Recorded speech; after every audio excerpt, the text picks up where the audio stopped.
Hello, hello, hello, and welcome to the Digital North, the round table for the digital age. Each week we get together and discuss a movie, album, or documentary, and we dig into the themes, style, context, and content of that work to try and understand what makes it special. This week we're talking about the 2016 documentary, lo and behold, the Reveries of the Connected World? Yeah, by Werner Herzog. I'm Ryan Hamilton. Joined with me today are Jonathan Tompkins and Thomas Harms. And before I hand it over, I'd like to remind you guys, although I'm sure you don't need reminding, that on this day in 1927, Charles Lindbergh lands in the Le Bourget field in Paris, which makes it the world's first solo non-stop flight across the Atlantic Ocean. And I think that Killer Mike from Run the Jewels articulated his thoughts on this very well when he wrote, quote, "This year we iller than a nun in a cum shot getting double penetrated in a dope spot by two hard piping brothers on the orders of Marcellus to the soundtrack of Tupac."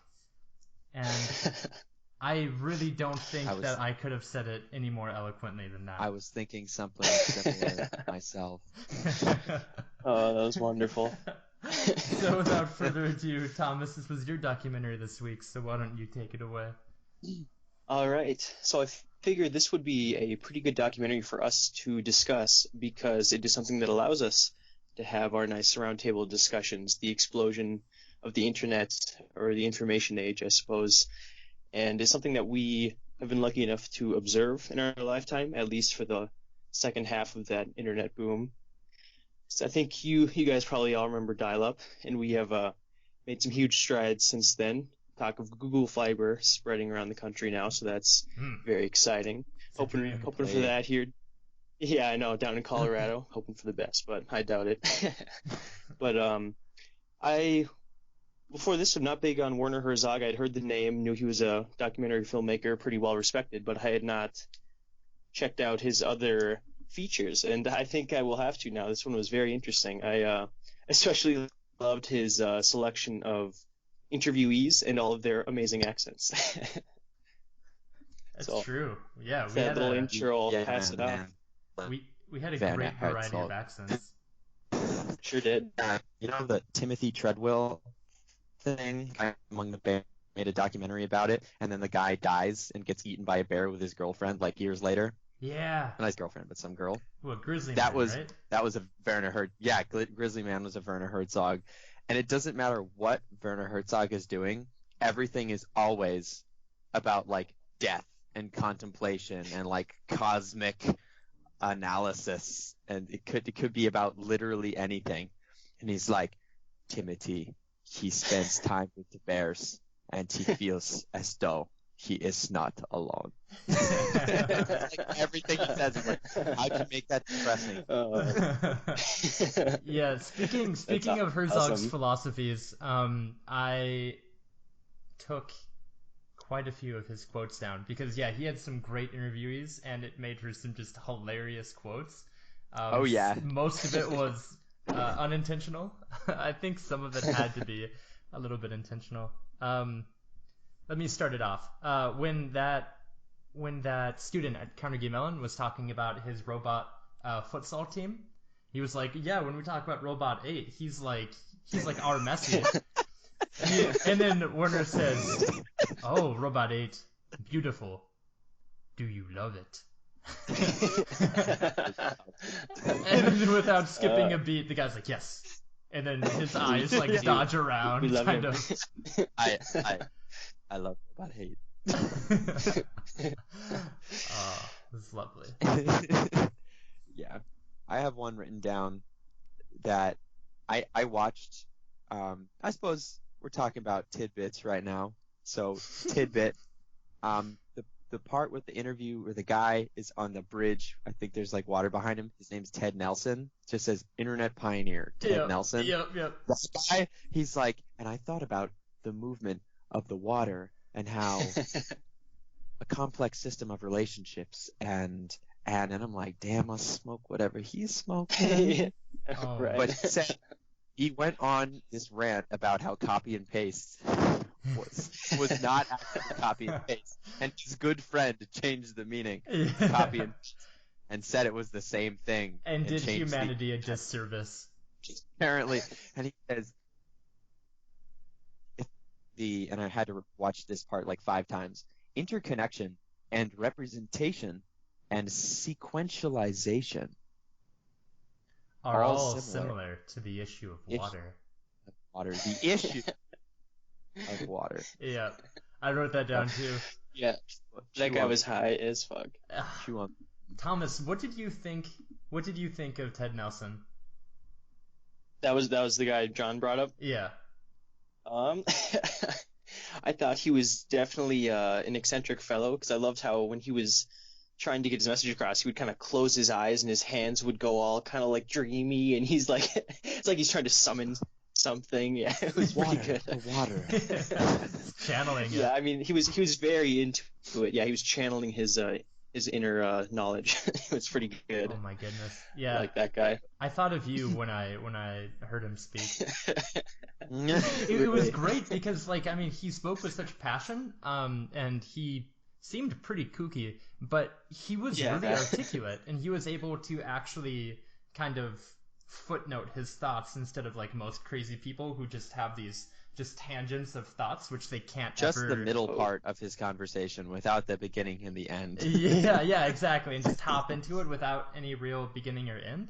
He was able to actually kind of get his thoughts out in a concise way. A quote from him is, "Writing is a process," because he was talking about how like writing is like in a sense kind of like a form of coding, and he was saying writing is a process of reducing a tapestry of interconnection to a narrow sequence, and that is in a sense illicit. This is a wrongful compression of what should spread out. Yeah, it's weird that how he said something that is illicit is wrongful compression, because illicit just means really clear, like absolutely clear, right? That's explicit. Right? No, illicit? Illicit's just bad? Illicit is forbidden by law or rules or custom. Oh, shit. You're thinking of explicit? Maybe, I guess, maybe. Too many drugs. Yeah. I only have the explicit drugs, not the illicit drugs. You need to take the ones that Ted has. Take Ted's psychic. Ted's psychic pills. Oh. What'd you guys think of the documentary in general? Don't we usually... Do we talk about that? We usually begin like that. Yeah. Don't we do that? Yeah. Should save that for the end, but we don't actually talk about like our thoughts on it until we have to go. I liked it. I thought it was pretty good. Obviously, I won't give my score on it yet, although I have written it down. I thought it was cool. As we've talked about, there were quite a few interesting interviewees, and it was really interesting to see because I think this documentary was only in America, because we went to like Carnegie Mellon and we went to UCLA and SpaceX's headquarters, but it was cool to see this variety of accents, you know, like we had people from India, we had quite a few people from Germany, we had Elon, we had a little bit of New York accent there at that guy at UCLA. If I misplaced it, I don't know, but he was like, and this is the room Oh. where they are. Or the internet happened. Where the internet happened. Yeah. That was pretty good. There were a few scenes where the camera work was just like really stood out as being pretty great. Like it would begin an interview with a establishing shot where it'd be like, you know, show like 3 people, and then when someone was saying something that was especially impactful, you would get like a zoom to a mid close-up, like a chest up, which is a great way to kind of impart emotion. Would you say your internet's actually kind of cutting up, so we're not getting... I said Ryan's favorite? Chest up. Chest up. Yeah, man. anything you wanted to add? I got a couple thoughts about the documentary too as well. Filming the whole thing. I'm gonna throw in another quote real quick. Do it. He's talking to Jay Lockman, who is working at the satellite area, the area without any phones, and they're collecting radio signals. And they were talking about all the things that could disrupt the radio signals actually getting information from space. He said, satellites and microwaves and phones blind us to radio signals from the stars. And Herzog said, and music stations? And Jay Lockman said, yes. And then Herzog said, music stations playing Elvis? Yeah. So very, very him. That guy. Thing is that was a joke for him. You like hear him laugh if you listen. He's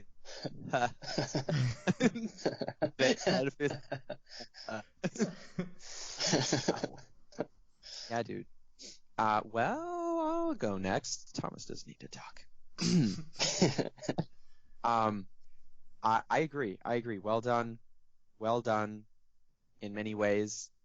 Camera work, some really interesting stuff. Beautiful scenes where you just watch someone sit there for like 8 seconds, like looking around, and you're like, what's up with them? What are they going to say? Or like, what did they just say? Yeah. Some time to think. Yeah. That was really nice. It was really nice. It made it seem less pushy and less like argumentative and more contemplative with all of those moments of silence. But that's, I think, pretty Werner Herzog. I've seen like 3 of his things. I'm not like an expert or anything, but there were a few sections of the documentary. I have them up here. There were a few sections like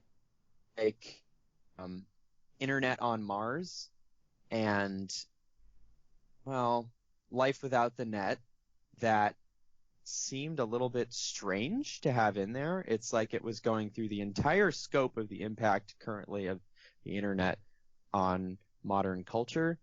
It seemed, it was anecdotal. It's a documentary. It's anecdotal stuff for this particular piece. But some of them were weird, like talking to people who had internet addiction, and then just touching on actual cultural impact of internet, like changing the way that people interact with each other on a huge scale in particularly other countries. He talked about internet cafes or like gaming cafes in South Korea. And but only very briefly, only to talk about the fact that they sometimes wear diapers when they wear diapers. Exactly. And I was like, my brother's in South Korea right now, and he says that everyone wears diapers there. So, point people. Everyone wears diapers in Korea. So, there you go. For the audience, that is not true. That is not true. It's I know, not I'm very true. convincing. It's not true that your brother is in South Korea. It's not. None of it's true. Liar.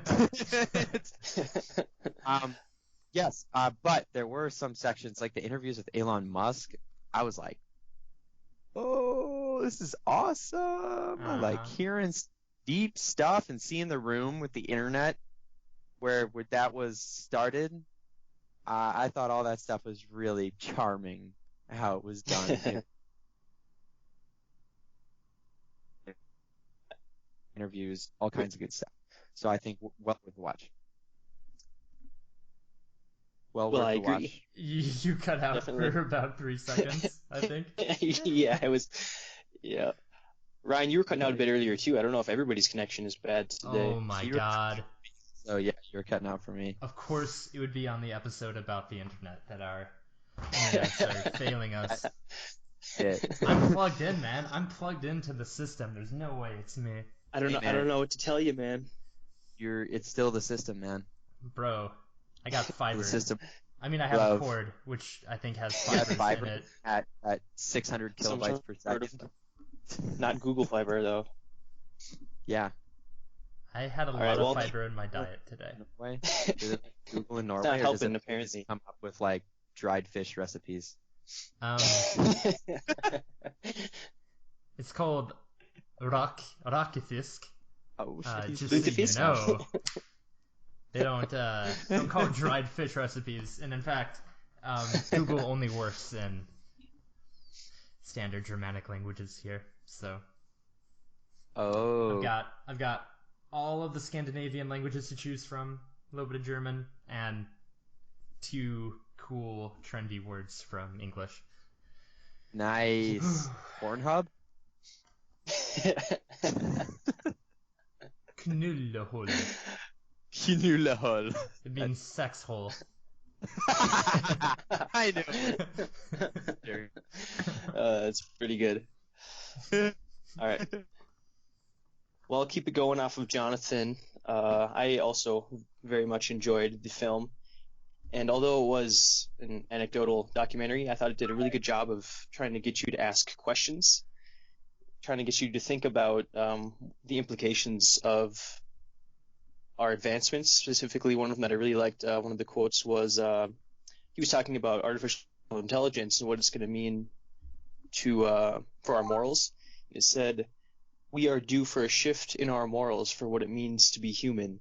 I thought that was a really good quote because it does bring up a really interesting point of, I think he also brought it up when he was talking about autonomous cars, like who's going to be sued when an autonomous car creates a very large accident? Is it going to be the programmer? Going to be, I mean, yeah, it's a really weird question. Where does the fault lie in something like that?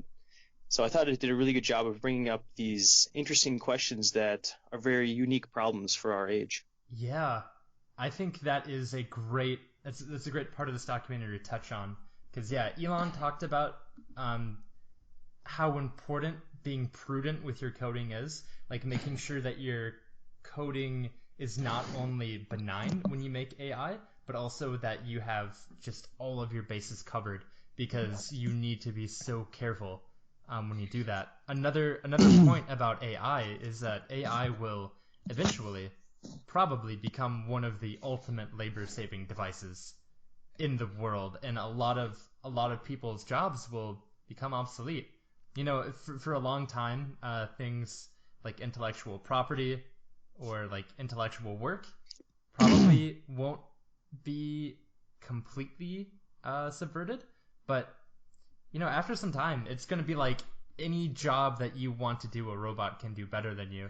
And so another shift in our ethics probably needs to be moving away from having the job and career that you choose being where you get your self-worth from, because a lot of people, you know, work all their life, and when they're out of work they feel like kind of like worthless piece of shits. But if we have a universal basic income, and if we have AI, which is basically creating a era of prosperity if we do it well enough, people are going to have to shift away from identifying with the job that they have so strongly. Dang, man, you went meta. That's crazy. I'd like to call upon the excellent motion picture called Hidden Figures. Anybody seen that? No. It's real good. It's about the Negro coders, the Negro, what was it, as they said it, computers, like actual people that did compute for NASA back in the 50s and 60s. Back so when they the called them preferred like nomenclature was Negro. Right. They were called like the Negro computers, right? And it was a bunch of black women in the film is who it focused on. I don't know if they were a black men division as well that did computing for NASA, and then the IBM machine came in and they could do everything on the IBM machine. But the thing is that they took the time and effort in that department to learn how to use the IBMs, and actually like developed into an entire department of people that ran the IBMs. Nice. So that's kind of what the best case scenario I think would look like, is that people, instead of lifting boxes, get to direct and have more power to do what they were doing before, but on a different level. You're totally right though, man. I mean, at the end of the day, it's not going to be people doing it, and that means there's going to be less people in general doing it. So that is totally different. That's going to be a massive cultural shift, Yeah. massive cultural shift. That just really reminded me of that scenario that I saw in Hidden Figures, but according to the history of the film, like the actual history that the film portrays, did happen at some point. Yeah, and I think that's a really important point to make, that like the symbiosis between computers and people will continue for as long as we have computers, I hope. Yeah. Like it's not like it's gonna be every job will just be wiped out immediately. It's gonna be a like, instead of, for instance, truck driving. Truck driving is probably something which is going to be phased out within the next few generations. With autonomous cars, like we won't need long distance truckers. But what we will have some people at waypoints along the way who probably have to manually check the contents of the truck and have to like weigh it and do things like that. So I mean, we're always going to have people who, at least at the beginning, will be the watchmen of the AI. And as far as I know, I like that, the watchman of the AI, man. As far as I know, all autonomous vehicles require a driver, and it's going to be that way for a long time, man. Until every single car on the road is autonomous, you're not going to be able to have fully autonomous unmanned vehicles out there. They're just not going to allow it. But eventually, yeah, dude, I watched this really short, very good YouTube video illustrating the science and mathematics behind why there would be no traffic jams if there were autonomous vehicles. Oh, sure. Because humans can't calculate spatial differences versus speed fast enough, and we react, which is one of the amazing things about us. But in that particular situation, did I freeze for you? Yeah, but I think you're back. Just my sound, or just your sound? Yeah, just the sound. Your video still froze. Okay. Anyways, humans have error in like doing live processing of where the car is in front of them, and there is not a mindset of trying to. Can you guys hear me? Yeah. Oh, perfect. Okay, here. sorry, my screen changed a little bit. And there's not a mindset in traffic of, I want to even out the distance between the car in front and the car behind me. That's not the mindset in traffic. If it was, there wouldn't be traffic, because there is one speed that you can go that will allow you to drive indefinitely, unless the traffic completely stops for a while without ever braking in traffic. But no one does it. Right. They're not thinking that way. But you can program a machine to think that way and never think another way, and then all the cars will even out all the space in between them, and it may go slowly, but it will go. Right? Yeah. And then you won't have people who are like cutting through the left lane and then cutting in at the last minute to the right lane, exactly. which is causing a lot of the problem. Yeah, they can all react to each other and communicate with each other, which is the thing that doesn't happen now. Drivers do not communicate with each other. The only thing they have to communicate with is basically brake lights and turn signals. Right. And then the rest of it is inference.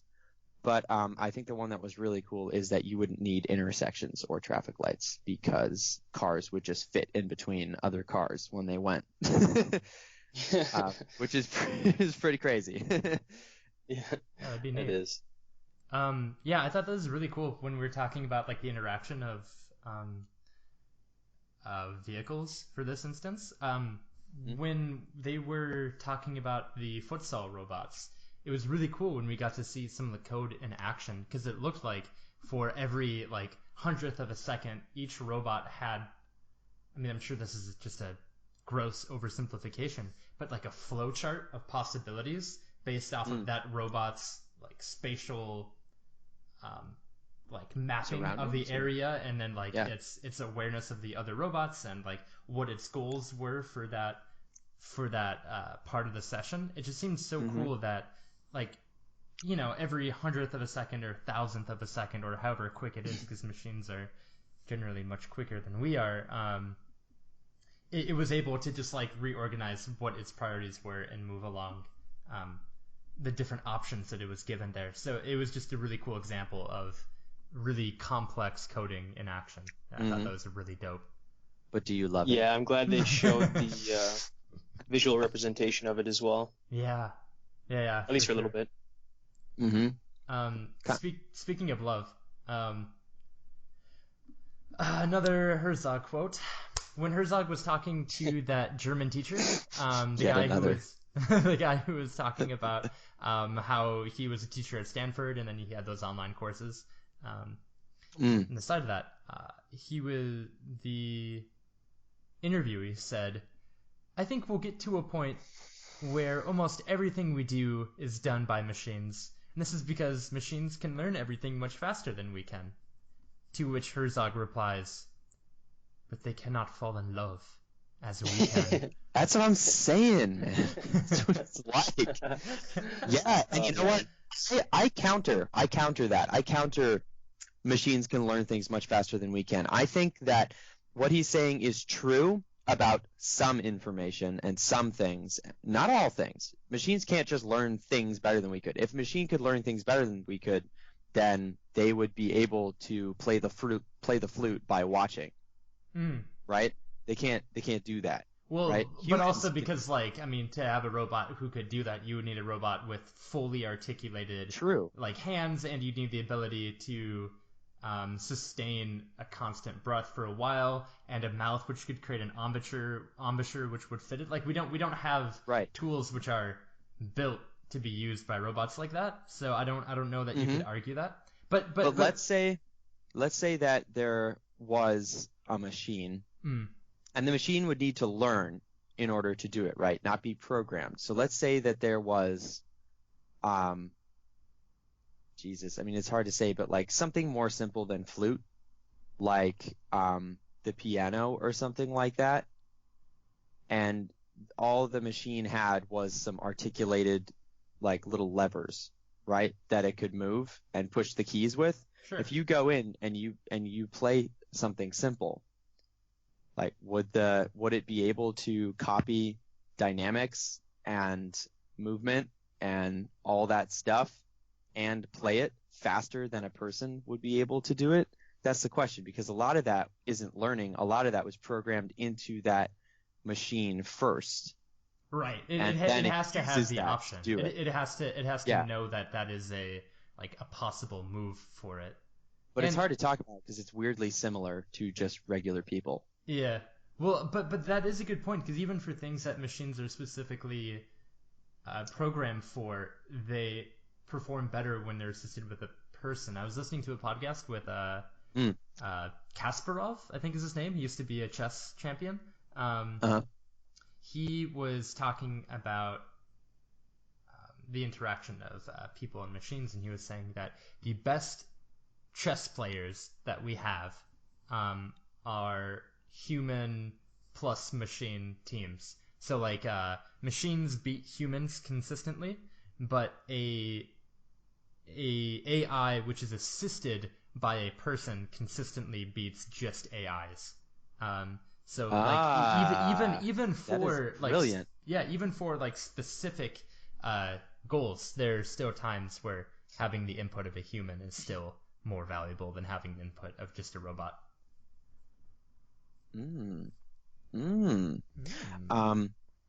How about we, if you guys wouldn't mind, I think it'd be cool to just go quickly into a couple sections that you guys found the most valuable to watch, like the questions that you might not have thought to ask about the internet age. Does anyone have a section? I can kind of read them off for you if you want. I'm just looking at them right now. Anything? One that I really thought that kind of took me aback was, I think it was near the end, where they were actually talking about how computers in the internet age are the worst enemies of deep critical thinking. And how you you have to become your own filter in this age of information where we're kind of bombarded with everything all at once, and it's left up to us to kind of decipher what's good information and what's not. Right. And I thought that was a really, really good point with how interconnected we are now. And Yeah, I really like that quote of becoming your own filter. That was really interesting Yeah. aspect to think about. And he Yeah, is that also in the Internet of Me section, I believe, for the Yeah, listeners? I think it was, Yeah, yes. section Perhaps. 9, the Internet of Me, 9 out of 10. it was also by the internet creator again, that New Yorkie guy Yep. from UCLA. I thought We that was think. really interesting because he was talking about, in that same section, I think he was talking about how our use of computers today, that way that we currently use the programs that we have, reduces our capacity for critical thinking. And it made me think about the difference between, I might butcher the the categories, but basically additive machines and subtractive machines. An additive machine is a machine which can aid you in a process that you want, but the process of doing it is still like skill learning for you. And then subtractive machine is something that just does it for you. And so, for instance, like the abacus, you know, that Chinese tool that Yeah, you use to count large numbers very quickly. An abacus as we isn't do. as we do. An abacus is a additive machine because we actually see change in the brain structure of people who are proficient in the abacus. They have growth in these structures which are associated with mathematics, similar to someone who spends all day doing math. Whereas something like spell check or a calculator are both subtractive because it makes it so that we don't actually have to learn the skill very well. You know, like you don't actually get better at math by using your calculator. In the same way that I don't know about you guys, but I think that my spelling might be worse than it was in like middle school. I think that's just you, man. Yeah. I think I am becoming Definitely dumber. just you. But like when I'm writing an email or something complex like an essay on my computer, no problems, and spell check catches some of my issues. But when I look at my journal from like when I write down my dreams, I mess up some very easy words, and I don't think it's just because of my sleepy state. Could it be that all of the Norwegian that you're learning, are you in Finland or Norway? Norway. Why All would the I be Norwegian, learning Norwegian in Finland? hate yourself? I don't know. All of the Norwegian that you're learning is slowly squeezing out the English that you knew. It could be. Actually, I have an exam on Wednesday which determines 100% of my grade, and and because of that, I haven't been taking in any English language entertainment at all for a week. So I'm literally just taking in Norwegian entertainment except for this documentary and talking Wow. to you guys in English. And so Wow. I've actually been struggling to find English words, but I have like the Norwegian substitute for it, so that's cool. Dang. That's good. That's Yeah. good. That At comes least in you'll be handy. ready for that test. That's right. I couldn't think of the word cauliflower today, but it's blomkål in Norwegian, and that word came I very thought that's easily. what sex hole meant. That's knullehulle. Oh, excuse me. Oh, that's Hey, pretty good. You wanna Hula hula. check out my cauliflower?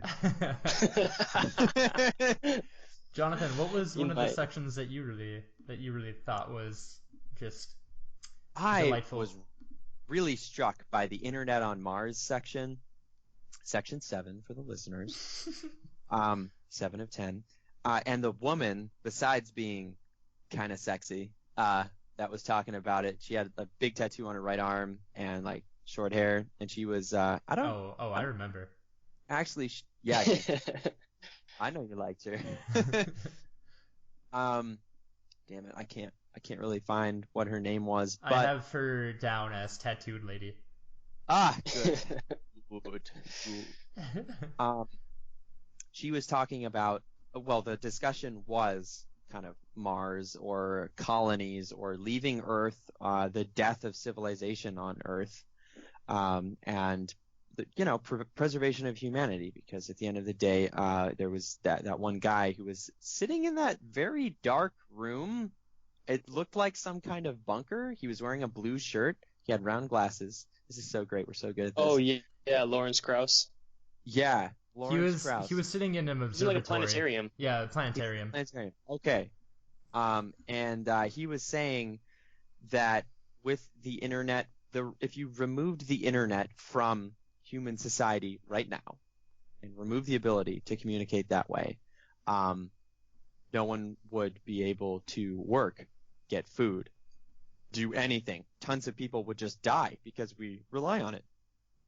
So, of course, the question comes up of how could this happen? And there was an example with New York City where there was some kind of solar flare event. That's what that was? No, right? that was Hurricane Sandy. Okay, so that was just hurricane. They like put that right in with like solar flares. Yeah, and they like, did. Hurricane Sandy did this, solar flares, and I'm like, yeah. So it was an example of life without the internet, and honestly, it didn't look that freaky. I mean, there was some weird shit happening. And it went around to, well, what are we gonna do? How are, when we can't live on this planet anymore, what are we gonna do? And it just went all the way to its extreme. And of course, Elon Musk has said like Mars colonies, like he's doing it, he's on it right now. How to colonize Mars. And then that woman, it was brilliant. I had never thought of this myself. She said that, I wish I had written more of what she said down, but she very eloquently talked about how going to Mars is not. I have the quote for you if you'd like it. Oh, yeah, the gist, and then Ryan, definitely the quote. The gist was that going to Mars is not going to somehow solve the issue that we ran to here on Earth with how we were running things. We're just going to take it and do it somewhere else. And Ryan, what did you write down? Help me out here. She said the idea that going to Mars will fix the mistakes that we make on Earth is a false one. Right. And I was like, damn. Yeah. Yeah. She's like the first person I've heard that's like actually thinking like we're getting to Mars, like we're actually go to Mars, do it, all that whole thing, and then moving on from there. Everyone else is like, we're going to Mars. Like Elon Musk is like, hey, buy a $300 million ticket to Mars from me. I'm taking us to Mars. I'm taking us to Mars.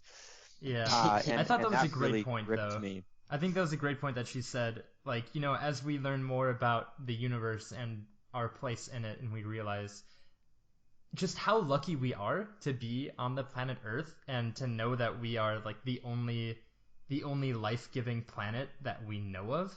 And she was saying that, we've learned quite a bit about our, maybe ability to colonize a different planet, but we've learned even more about just our ability to destroy the planet which we're on now, and like our capacity for destruction for the one life-giving thing in the universe that we know of. Oh my god, man. Also, as she was speaking, there was this like off-putting, like quasi-romantic music that was playing with a slow zoom towards her mouth as she was talking. I don't know if you guys noticed that. I'm glad someone noticed that. I was like about to unzip, man. I was like, as she's talking about our moral mistakes as people. Oh god. So the solar flare that you're talking about was the Carrington event. The Carrington event was the most powerful solar flare that we have observed. Whoa. And I thought it was great because then it cuts to Lawrence Krauss, and he's just like prowling aggressively with this tucked in lame shirt and a cell phone holder on his belt, and he's just like on the hunt on this random rooftop. And then it cuts to him and he's like, if the internet dies, hundreds of millions will die. Billions will die. I had to come here to tell you. Heads up, I got 2 minutes. All right. Why don't you give your final thoughts and your rating of it then? Okay. I find it useful in this instance to rate a little bit more logarithmically than normal. So I'm going to say I'm really just going to use base 12, so not logarithmically. Let's say that it is yes. Yes, like this. I'm thinking it out in my head. I gotta think of what my rating system is. We're gonna do. While you're thinking, I can just say mine. Okay, Unless you yeah, wanna do yours. I know hold the us rating, hostage. but not what. You know what I'm saying? Do you think? Just kind of my final thoughts are, I think it was a documentary which was filled with quite a few interesting interviews, pretty good camera work, pretty good music. I wish the documentary had more focus, though, because I'm not sure if it's a documentary about technological advancement or about the perils of our dependence on the internet or about the promise of technological growth. It seemed like kind of just like a summary of, I don't know, it seemed like just whatever the director wanted to talk about. It didn't seem like it was too focused. So because of that, I give it 7 one-way tickets to Mars and 1 robot's dream out of a possible 12 one-way tickets to Mars. And how What was many that last robots part? 7 one-way dream. tickets to Mars and 1 robot's dream. Or 1 robot's dream. Dang. That's a good one. That's a good rating. Thank you. I give it 18.6 strips of Morse code porn out of 24. 24 possible. Oh man, A lot can this is gonna be happen. hard to beat, guys. A lot can happen. Isn't Morse code porn just literature? Because it's Literature. isn't it just Yeah, but the big part about it is that the anticipation. oh it's like P E and well, and the rhythm that comes from it. I'm sure that's nice. oh, the rhythm is tantalizing. I've heard. I've heard. All right, so we're doing our ratings and giving it a close then. Yeah, and after Jonathan leaves, I still have Yep. about 20 minutes of quotes to read. Yeah, I was about to say, like, I'm going to close with my favorite quote if we're leaving, but okay, I'll save it. Yeah, I would say my rating would have to be 7 autonomous soccer robots out of 8. Ooh, Yeah. Wow, he liked it. out of 8 because Robot 8. You know it. Oh! Robotception. All right, guys. Thank you, listener. Thank you, world. Indeed, Jonathan. Thank you, Clark, my beautiful, beautiful pussy. Y'all next night. Yeah. Adabra. All right. So you want to do some more quotes, or should we talk about a section? I guess I'd like to jump into a quote right here. Okay. It is at the internet addiction. I don't know, rehab. Interesting section. Yeah, that was. Yeah. I mean, there was that all one section, or did they just have a few different people that had problems with the internet? Because they had a few ones where they were talking about it all negatively, like where the girl died and the addiction. Was that all one section? I couldn't remember. I don't remember if that was one section. I didn't actually pay too much attention to the sections, but yeah, I think they all kind of came at once because we had the family with the daughter who crashed the Porsche, and then we have the people at the telescope array when they're talking about like the problems from all the radio waves and stuff, and then it goes to the people with like the radiation sensitivity, and then we go to the internet addiction. Okay, so rehab. that probably was all. Probably. But the one of the people at the rehab are being interviewed, and she says, I played video games all the time, just games and sleep. I avoided all other things in my life. And Herzog asked, "Did you play so much that your identity became that of the character?" And she said, "I don't want to talk about that right now, because I'm afraid that if I do, my cravings will begin again, and it'll be hard to she stop." couldn't think about the intricacies, I think is what she said. Yeah, she said she doesn't want to was think about interesting. the intricacies of her inner workings or something, which Yeah. seems like something you should ponder, like if you're trying Yeah. to get through an addiction. Let's say, like, that's exactly. Yeah. Maybe she's just a little young to get that, but Yeah, I guess so. But then it cuts to this voiceover, and Herzog says, "I wanted very much to discuss fictional characters with Chloe, like the malevolent druid, dwarf, or Yes. whoever Oh my these God. figures are. But I had to Yeah, I desist. laughed at that one. Yeah. Oh. His voiceovers are just so like on point sometimes, but then so there's ones like that just completely throw me for a loop. Like, Yeah. I think that he was just, I think because he directed and I think produced and was just such a huge force in this documentary that he had probably like full creative control. And I think oh that yeah. I think that he didn't get censored in some places where he probably should have. Yes, there should have been an editor of some sort. Right. That was pretty great.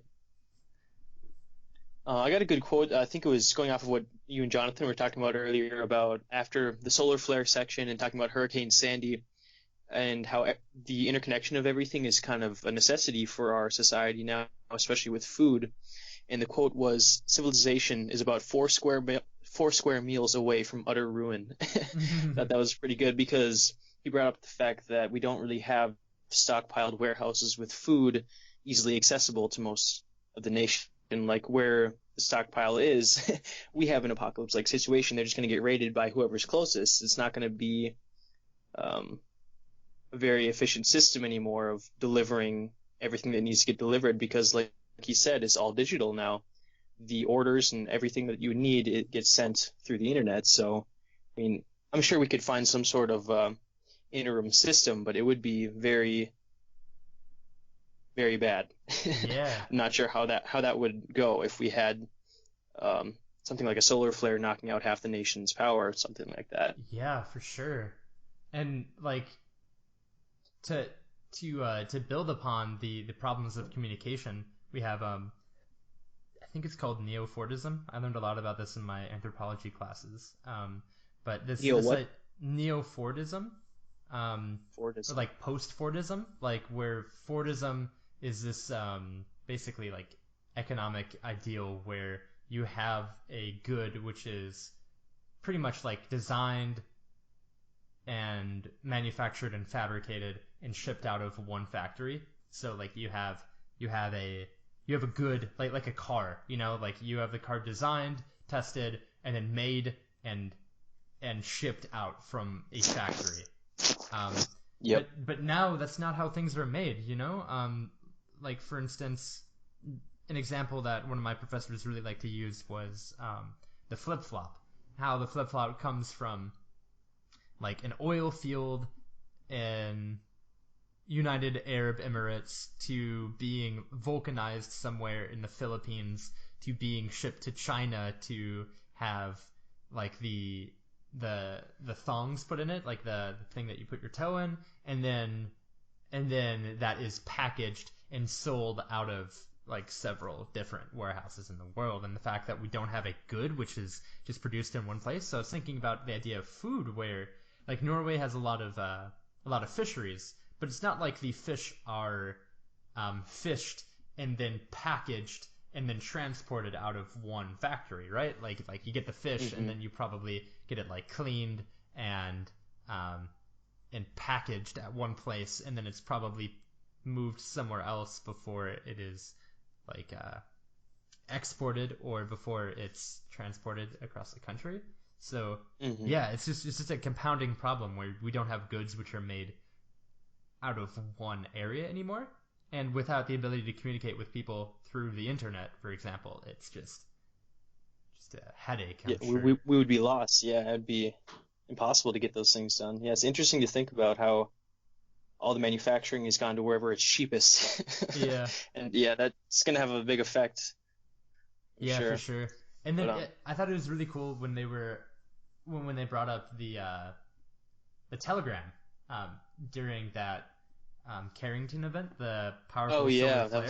And I thought they were going to say like, luckily we had the telegram, which wasn't electronic.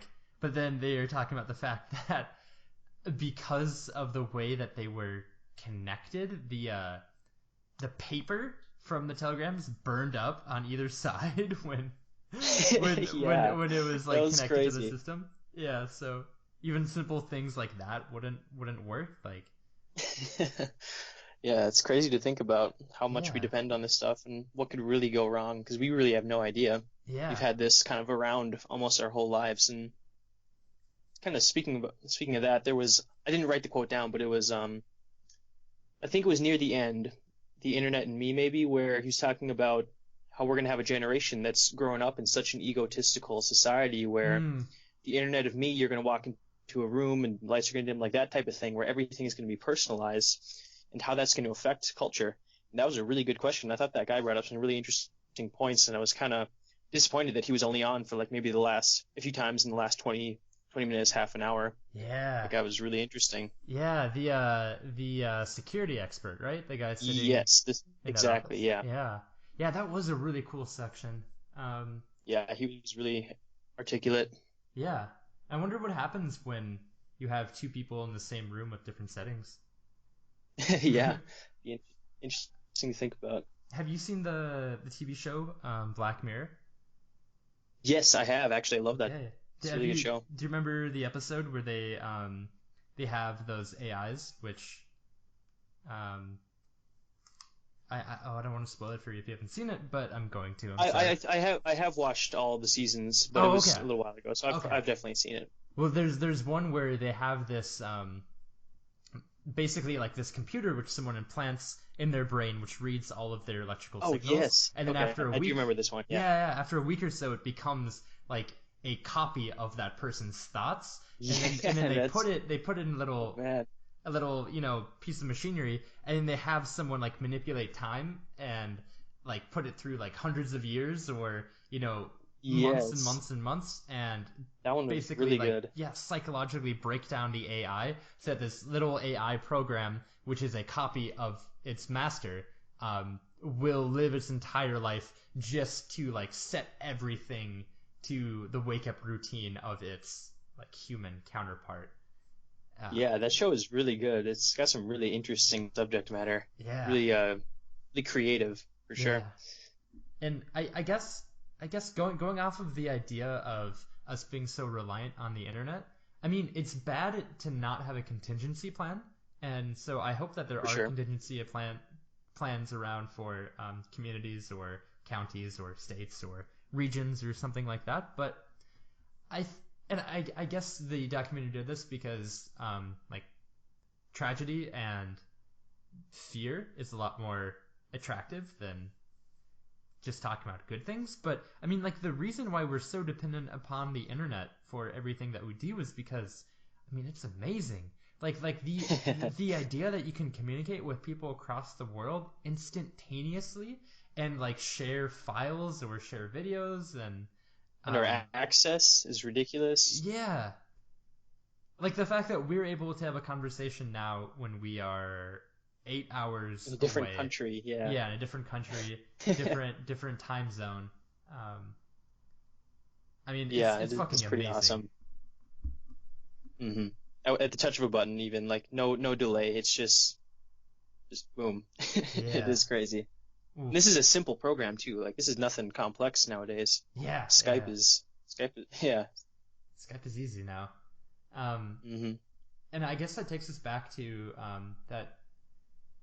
that point that you made where the creator of the internet guy from UCLA was talking about how when if we end up living in a time where AI does most of the heavy lifting of our life, what is going to still be important and maybe even more so or in a more kind of like stylized way is the idea of like philosophical concepts and philosophical like keystones being the kind of the foundation of our probably like our life satisfaction, like thinking about like what is the best hmm thing to do in the situation and really kind of taking the time to think about how it impacts others and think about like what its utility is. But then also Yeah, he definitely. said deep immersion is going to be really important during those times. So it's not like the information that we have, that's not going to be very important because we'll have all the world's information at our fingertips, which I mean we already do. Um, Yeah. but the idea that Gonna be how we concepts are use going it. to be so powerful, the idea that like we like to learn a concept and learn how to exercise that is going to be kind of the new currency. Definitely. Yeah, it's a really good point. Yeah, I thought that was really cool because it kind of goes back to, the first documentary that we saw before we became a podcast was Living in the World, and I think that was your suggestion as Yeah. well. Yeah, I like. And I mean, that's something I think about a lot, and if we keep up with this podcast, I almost think I'd like to revisit that one day because that's Yeah, that one was really good. yeah, I think more than anything else we've talked about, like that is the documentary that's really stuck with me. This idea that to a life well lived is a life which you are living to put it in a confusing way, but like the idea that like really immersing in a specific activity is just one of the best ways to experience the Find world. Yeah, definitely. To find your kind of own place in it and derive meaning through Yeah. interactions with those things. Because yeah, otherwise it's gonna be really different because just judging from the perspective of that documentary compared to this one, the generations kind of growing up, it showcased mostly an older generation, masters of their craft, that type of thing. And it's going to be the complete opposite now with kids growing up so interconnected, where so many people view that as such a positive thing. They have such great access. Their education most likely is going to benefit from it. But yeah, just that ending section talking about the perils of it and the critical thinking and the immersion. I don't know, it's going to be an interesting time. It's really going to depend on how well we use our resources for that. Yeah. Kind of like how you brought up earlier about was it the autonomous cars? Yeah. I can't Well, remember. It might yeah. have been just the AI in general, but what you said, it's all going to depend how we use it, because we have access to all these amazing things, but the way we implement it is going to make or break us, Yeah. essentially, because we're going to need that universal basic income if we allow them to take over labor, all that stuff, which is something that we really have to think out before we implement. Yeah, for sure. And it was that's a point that I hate to mention him every time we talk, but Sam Harris talks about this problem of AI where it's right now it's this arms race towards Yeah, exactly. having AI, but there's no real kind of No plan. yeah, there's no plan for like after it happens. There's no Mm-hmm. like the problem is if one country gets it, it becomes a massive massive advantage over other countries, and he's worried that it could become such a destabilizing force in the world where it could create just huge divides between countries, and if we don't have the right philosophy in mind to really kind of focus on how we want to use this, And policies are going to be a big thing as well, not just our philosophy towards it, because we're going to need actual kind of guidelines for that and how it's going to affect our societies, because that's going to be the big thing. You can't really call these autonomous robots a boon if they're setting people out of jobs and we don't really have a plan for that. It's going to be kind of looked upon as just another advancement that screwed us over if we do it wrong. So yeah, it's a very interesting time, really cool concept to think about. It was really nice to hear Elon Musk talk about the importance of design and how like understanding how careful we need to be about the implementation of AI was really really good. I'm really happy that I heard Elon say that too, because he had a. Sorry, go ahead. I was just gonna say I think that's comforting to know that someone who not only is also a good mind like Sam Harris, but also someone who I think has a lot of influence on policies. Yeah, I thought he had a really good example, or kind of like an anecdote for that, where he said you can't just take your, I can't remember what it's actually called, but like your stock portfolio or whatever, and just insert an AI and tell it to maximize the value, because then it's going to do something that completely fucks up the market. Like it's not. I think you brought it up earlier, where you can't just make your programming benign. It has to be intelligent and it has to react in real time. And that was a really good example where if you just throw an AI in there, we're hoping for the best, it can completely screw up the whole market. And that's like very good point. And that's just one. So I mean, yeah, it's crazy to think about like the implications of just throwing AI into something and just kind of hoping for the best and just trusting AI because it's not human. Like, I don't know. Yeah, It's or got such a how double-edged sword. and how they were talking about the AI and self-driving cars and how you have to you have to basically deal with the what's it called, like the train switch moral dilemma where Oh you're yeah. standing at a road and you're standing at a Hmm. where two railroads will split, and like on one is two people who are tied up and one is one person, and like who do you decide to Yep. kill? Because we have this issue where if you are on a street and there are pedestrians who are kind of just crossing suddenly without your car having time to react, what does it do? Does it try to Yeah. protect your life and hit that person, or does it have coding which makes it so that the life of other pedestrians is maybe more important than your potential life, so it swerves into a wall? Or does it? Yeah. Yeah, I mean, Exactly. It's like, cool to think about. yeah, it's cool to think How about, do but you tell an AI? yeah. Like, I don't even Well, know. well, I It's think, crazy. I mean, like, these are questions that we struggle with, to at least some degree. And going back to Sam Harris again, he likes to talk about this idea that AI is a really great way for many people to realize that there probably are philosophies which are better than others, and he's saying that like we need to that's a really great way to quantify um, which philosophies are more useful for people to have in the real world when you talk about like ethics, because Hmm. like the ethics of how many people do you kill in a situation like that are incredibly relevant, and like that's when you have the answer to that question, you would hope that you have arrived at the most ethical answer, and it kind of like does away with the idea of like ethical like cultural relativity, where like every ethical um, idea is um, equally valid. It kind of does away with that, which is nice in Yeah. some ways.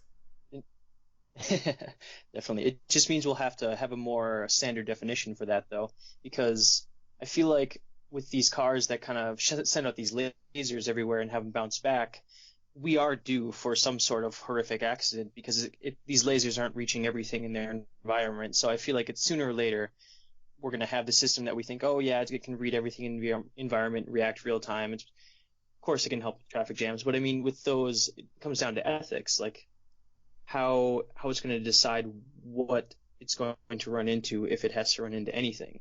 Yeah, And it's going to come down to like what you code it to do, I feel, in that situation. And that, I don't know, like where does the fault lie in something like that? I think I brought that up earlier, but it's just, I don't know, a question that will ever get a true answer, because who can get prosecuted if someone dies getting hit by an autonomous car with no driver? Like, yeah, I don't know. yeah, It's crazy. and like especially if car companies use different coding for the software that their autonomous cars will operate on. Because Hmm. like if you have one company which is consistently getting into more accidents than other companies, it's I almost think that like especially if we get to the point where most cars are self-driving on the road, I mean I think that would sway potential customers more than a lot of issues that a car would have. Like good coding Hmm. is going to become like the number one precaution. It's going to be the new like brake pad malfunction, or Yeah, like the new like exactly. airbag malfunction. Yes, Yeah, I cool mean thing. that's important to think about too, and I think you're right that we're in such an interesting time now because we have we have an older generation which I think kind of by and large reactively pushes away the idea of giving up quite a bit of our not our autonomy, but basically like our ideas of what it means to live a life um, to machines, and then you Hmm. have us who are, I think a lot of people our age are really interested in this question and what it can mean for us. And then we'll have Hmm. people in generations later, after a lot of these ideas are implemented, who just kind of don't have to It's worry their about it. norm. Yeah, it's the norm, right? Yeah, So it's something that'll be phased in, I'm sure. yeah, definitely. I'm hoping we're alive to see when it gets completely phased in, because that'll be a very different time. Yeah. Very different. Yeah, and I'm not sure about like AI. I guess I from what I've heard from like AI experts in my private meetings with them. No, in podcasts about AI and articles, it's basically kind of entered an exponential stage where we had the last 20 years, and like time before that wasn't much change, and we are We're on. getting there now. Yeah, we're in a period of like pretty intense growth in the development of AI, which is Very really exciting. interesting. Yeah, and so I don't know if we'll get it before we die, but a lot of people are projecting like, 20 to 50 years is probably not even very like optimistic. Like it would probably happen within that time frame. Yeah, But even if it doesn't, definitely. like things like virtual reality, I think are gonna just take off within our lifetimes, which Yeah, is super definitely. exciting to think about. For sure. Yeah, that'll be cool.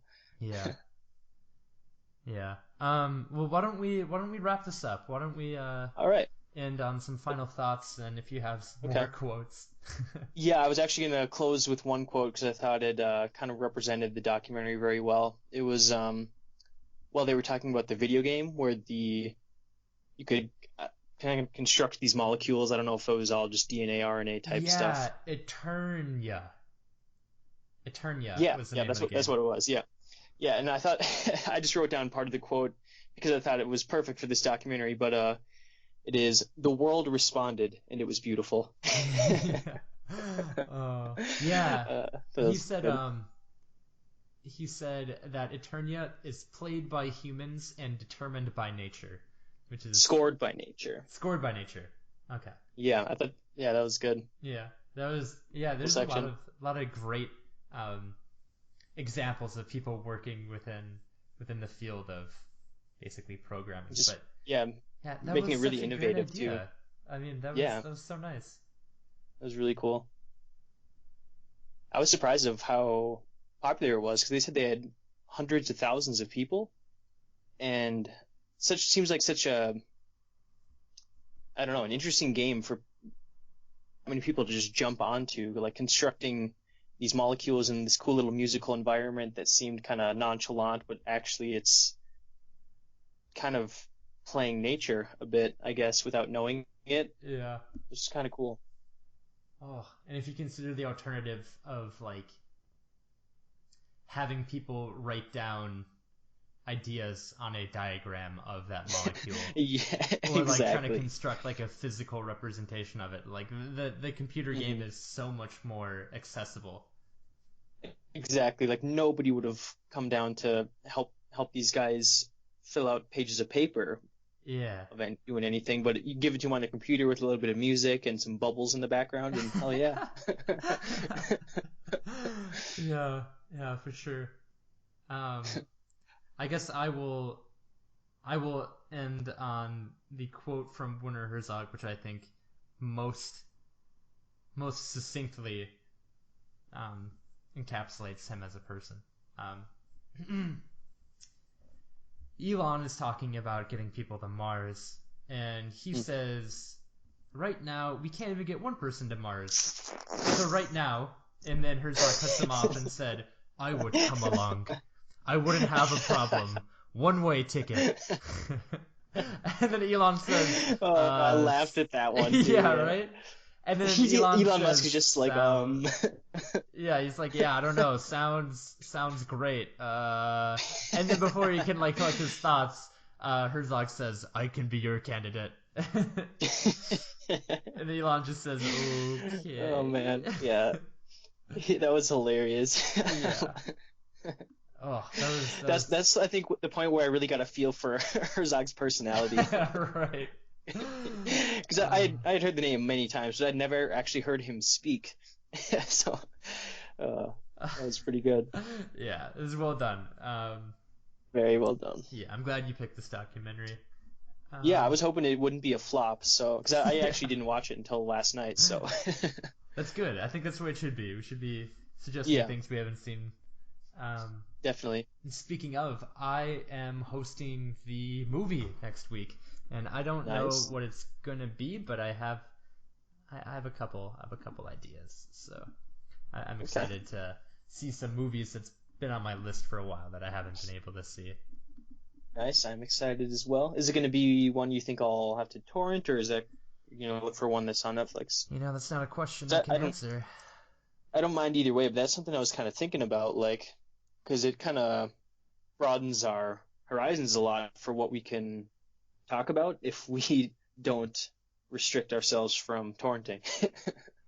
I don't know anything about this torrenting thing that you're talking about, but I am definitely going to choose the movie irrespective of who's hosting it. Okay. Cool. Yeah. I haven't checked the list. I don't know if it's on Netflix or anything like that. But Gotcha. Because I just have a bunch of good movies that I've um,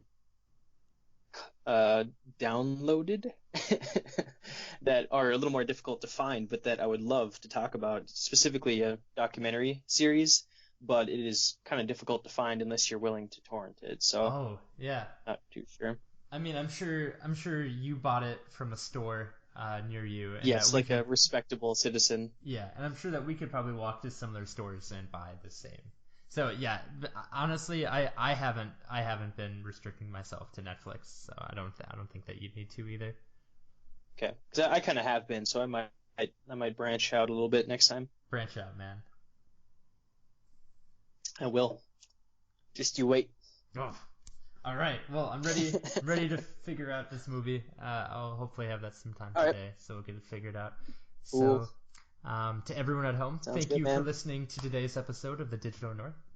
If you enjoyed this episode, make sure to check us out at curiousmagnet.com to listen to all of our episodes as well as the rest of our content. You can follow our Facebook page at The Curious Magnet to receive new notifications of when the Digital North and our other work come out. Thanks again. Stay curious. Boom. Beautiful. Yeah. Boom. All right, that's a good episode. I think so. And by the way, I am going to have to push back the date which I start advertising.